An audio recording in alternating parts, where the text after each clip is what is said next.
Hello YouTube, right, today I'm trying to get my chainsaw back on the road as it were, and I think I have a spark issue, which would be the ignition module.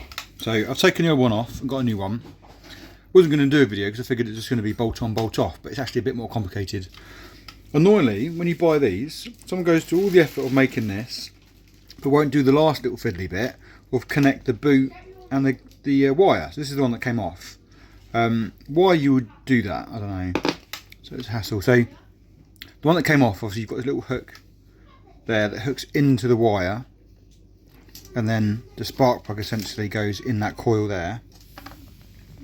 In that coil. So that goes in that hole there. No, in the coil, which is fair enough.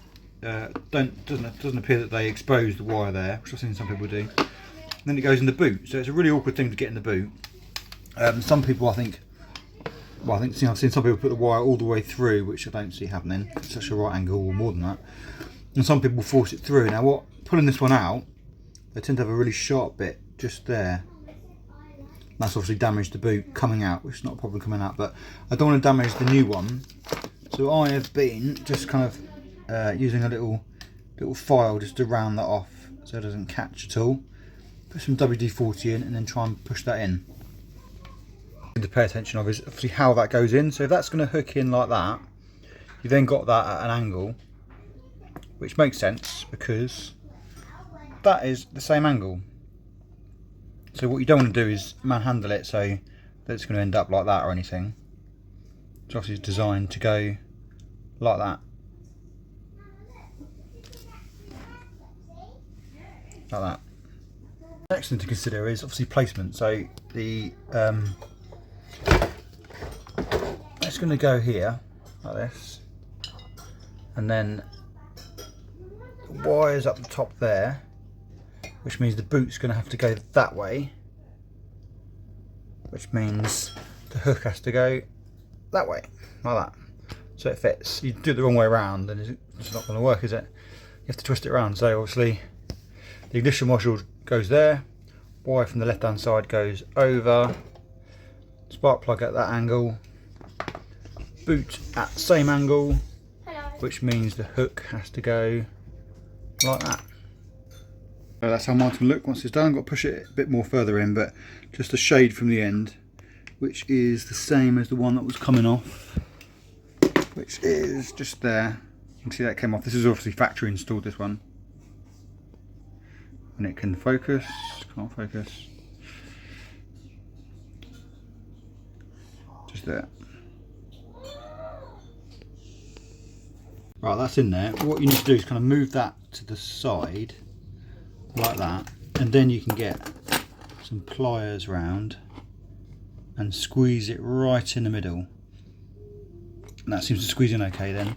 If you do it that way, it just seems to kind of not quite work as well.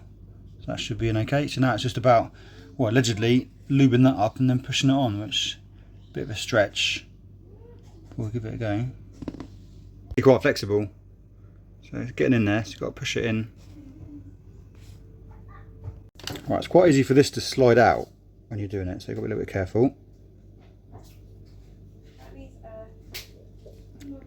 So I mean, so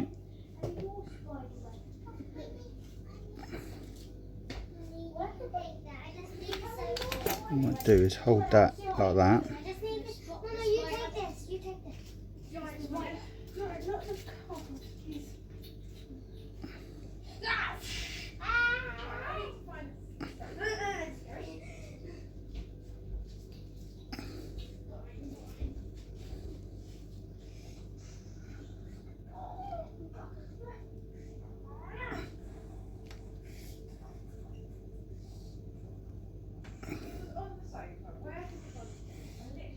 There you go.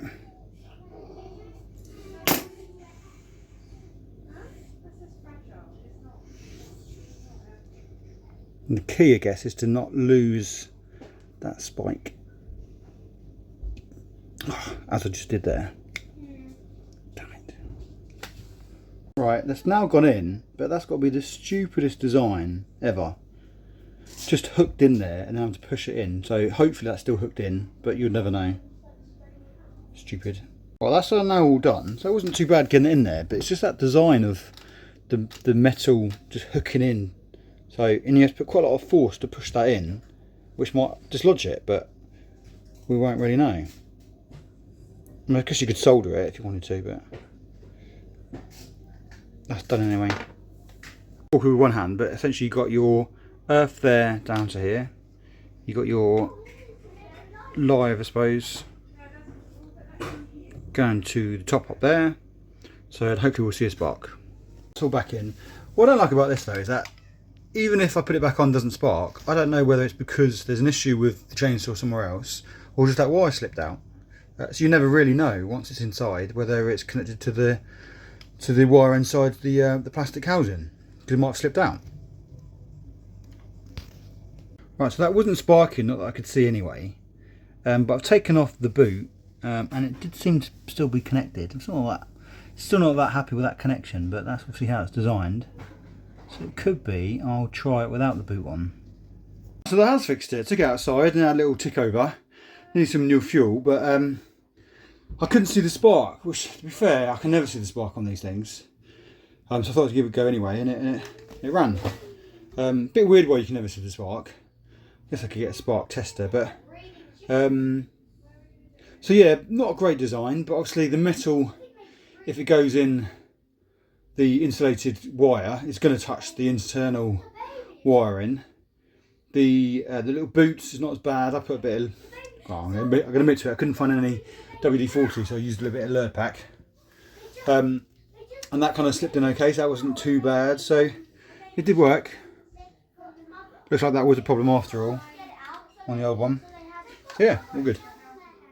I've got some newly mixed fuel.